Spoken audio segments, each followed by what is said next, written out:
how this is how we jive for mass communication. Here I'm again with another video.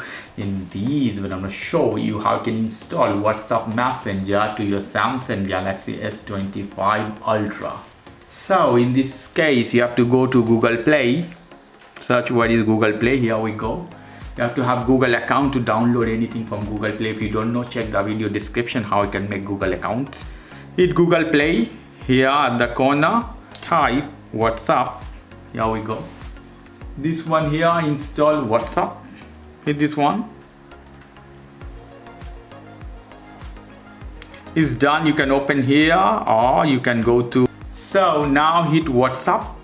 You see we come to this screen. It's asking me language. I leave here language of English of the device language, or change language as you like. Hit next button here. Agree and continue. Okay, phone number, allow notification. So put your phone number in this case. Hit next button.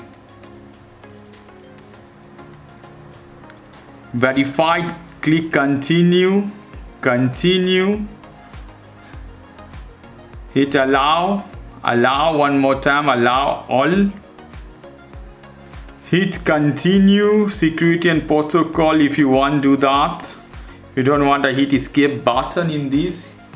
So this is the way you can install WhatsApp to your Samsung Galaxy S25 Ultra. Okay guys, if you like this video, please do subscribe to my channel. Like this segment, please give me a thumbs up. Take care till then, bye.